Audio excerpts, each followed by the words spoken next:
सत्य घटना पर आधारित प्रख्यात हिंदी कथा साहित्यिक डॉक्टर वृंदावन लाल वर्मा की कहानी बिराटा की पद्मिनी भाग 34। दूसरे दिन संध्या के पूर्व नित्य जैसी लड़ाई होती रही। लोचन सिंह जितने मनुष्य को रामनगर पर आक्रमण करने के लिए चाहता था उसने उसे मिल गए। उनके चेहरे पर उत्साह था या नहीं यह अंधेरे में नहीं दिखलाई पड़ रहा था, परंतु मन के रोकने पर भी कुछ बात कहने के लिए ये उतावले से जान पड़ते थे। परस्पर कई करारी दिल्लगी करने के लिए प्रसन्न थे।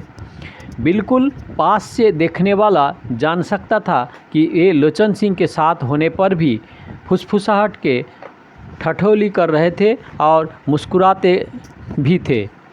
नदी के किनारे किनारे बिना पहचाने जाना असंभव था, इसलिए आपने भड़के की सीधे से कभी तैरकर और कभी भूमि पर रामनगर तक चुपचाप जाना लोचन सिंह ने तय किया। रामनगर के नीचे पहुंचकर फिर आक्रमण करना था या मौत के मुंह में घुसना था। लोचन सिंह ने नदी में उतारने के लिए कपड़े कसे।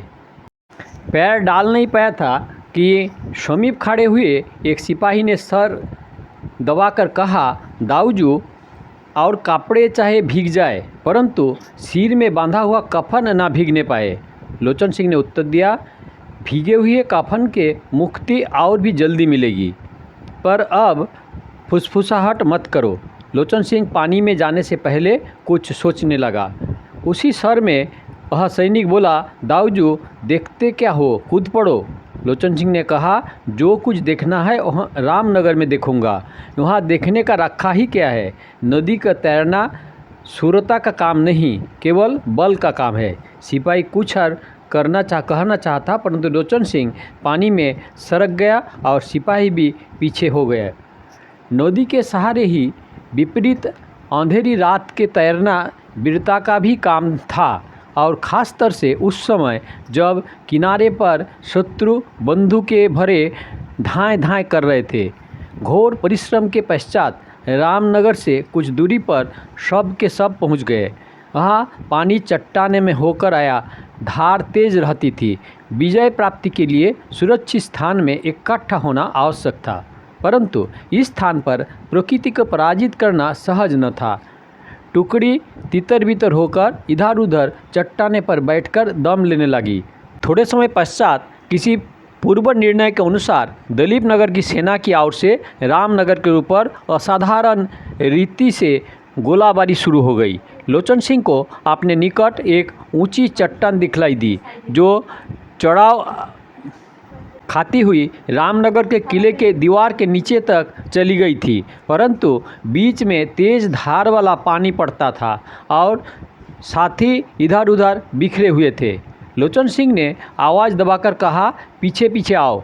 इस बात को किसी ने न सुन पाया, तब और ज़ोर से बोला, ईसार आओ। इस पुकार को उसके साथियों ने सुन लिया और पास ही एक चट्टान में अटकी हुई डोंगी में चुपचाप पड़े हुए किसी व्यक्ति ने कहा। धाएं धाएं की आवाज़ आगे पीछे जल्दी जल्दी हुई। तेज बहती हुई धार पर गलियां छर हो गई। लोचन सिंह पानी में कूद पड़ा, परंतु नाव के पास पहुंचने में धार बार बार विघ्न उपस्थित करने लगी। डोंगी के भीतर से बंदूक के पुनः भरे जाने का शब्द आने लगा। लोचन सिंह को आभास हुआ कि अब की बार बचना असंभव होगा। यह धार के खिलाफ बहुत बल लगाने लगा और धार भी उसे ज़ोर से झटके देने लगी। लोचन सिंह ज़ोर से चिल्लाया, क्या सब मर गए? पास की चट्टान से टकराते हुए पानी की चीरती हुई आकर एक व्यक्ति ने स्पष्ट कहा, अभी तो सिर का कफन गीला भी नहीं हुआ है। शाबाश, लोचन सिंह बोला। कौन? उत्तर मिला, बुंदेला। इस उत्तर से लोचन सिंह को तृप्ति नहीं हुई। वह सिपाही किसी दृढ़ता में इतरता हुआ सा उस धार को पार करके नाव के पास जा पहुंचा। लोचन सिंह में भी दुगुना बल लगा दिया। वह भी नाव के नीचे जा लगा। पीछे से और सिपाहियों ने आने के भी आवाज़ मालूम हुई। जो सिपाही पहले आया था उसने नाव पर चढ़ने की चेष्टा की। नाव के भीतर से किसी ने बंदूक की नाल से उसे धकेल दिया। वह नीचे गिर पड़ा और थोड़ा सा बह गया। तब तक लोचन सिंह आ धमका। उसके साथ भी वही क्रिया हो गई। क्रिया सफल हुई। लोचन सिंह भी नीचे धसक गया। इतने में वह सैनिक आ गया और नाव पर चढ़ गया। लोचन सिंह और उसके अन्य सिपाही भी कुछ ही समय पीछे नाव में जा घुसे।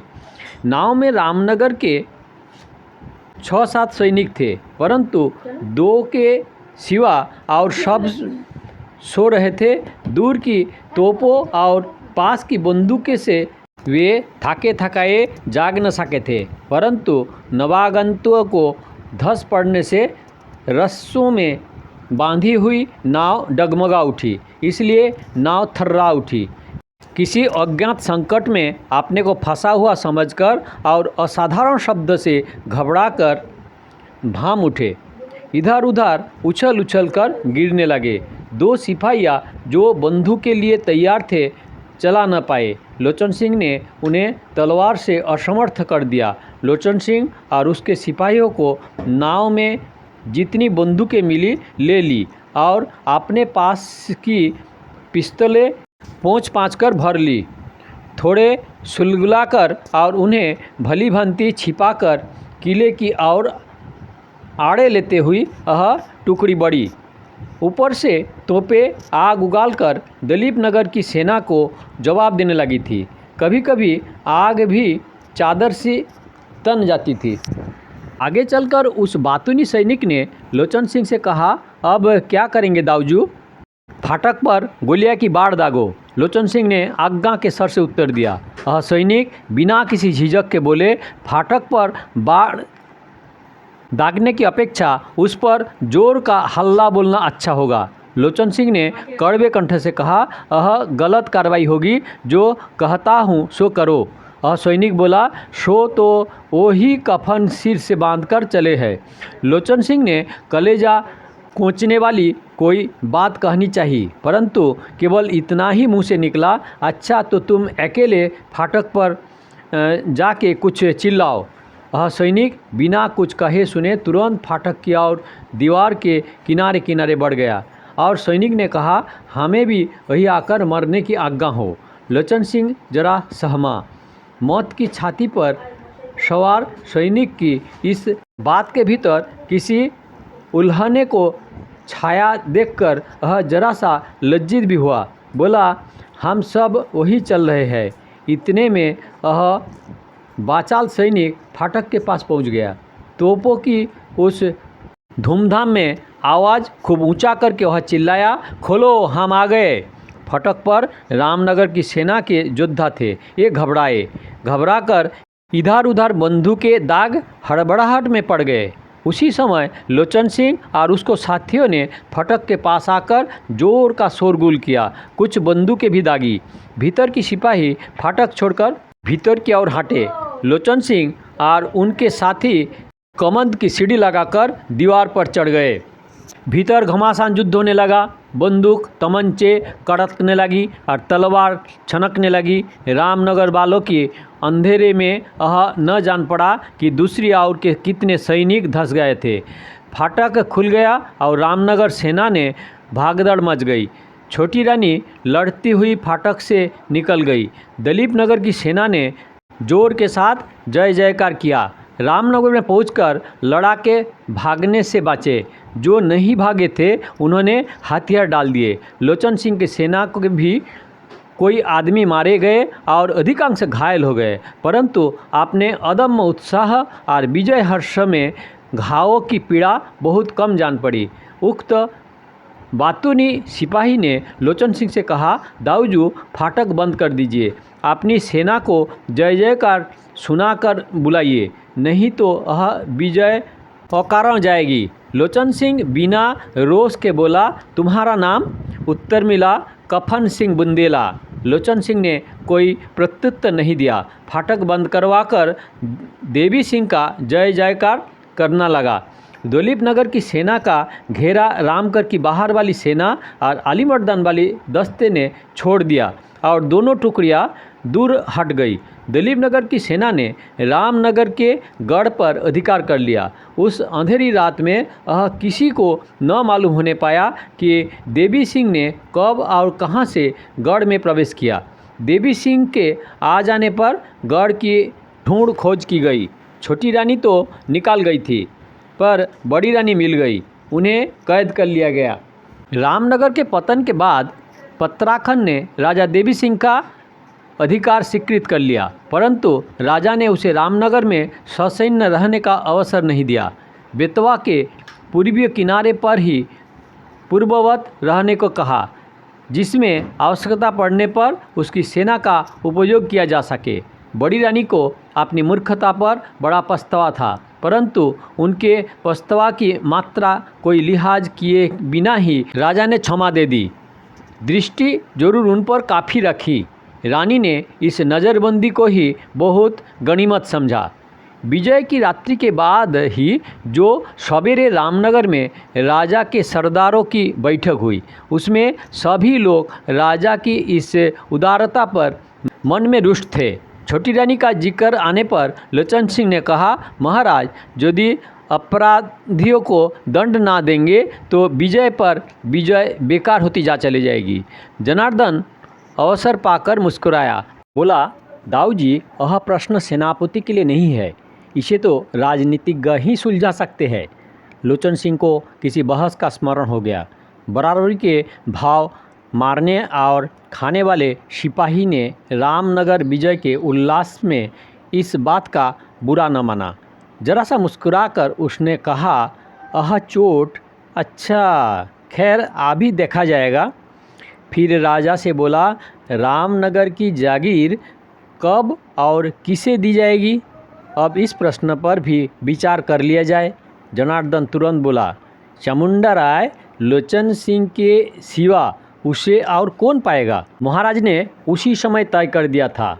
कुछ और निर्णय उसके विषय में नहीं करना है। मुझे तो चिंता छोटी रानी की है। उन्हें तुरंत कैद करने की आवश्यकता है। उनके स्वतंत्र रहने से बहुत सरदार चल बिचल हो जाते हैं और आलिमर्दान को उनकी ओट में अपना काम बनाने का सुविधा रहता है। फिर राजा के मुंह की ओर निश्चयात्मक दृष्टि से देखने लगा। राजा ने कहा, छोटी रानी को जो कोई कैद कर लाएगा उसे 2 सहस्र मुहर इनाम दी जाएगी। यह घोषणा विस्तार के साथ कर दी जाए। जनार्दन खुशी के मारे उछल पड़ा, बोला, 100 मुहरें महाराज के दीन ब्राह्मण जनार्दन की ओर से भी दी जाएगी। इस सूचना के साथ साथ लोचन सिंह ने मुस्कुराते हुए कड़ुएपन के साथ पूछा, यह भी जाहिर किया जाएगा या नहीं कि रानी चुपचाप गिरफ्तार हो जाए, क्योंकि पकड़ने का बाद उन्हें छोड़ दिया जाएगा? राजा हंस पड़ा। एक क्षण बाद बोला, रामनगर की जागीर का सिरोपाव चामुंडा राय लोचन सिंह को इसी समय दे दिया जाए शर्मा जी।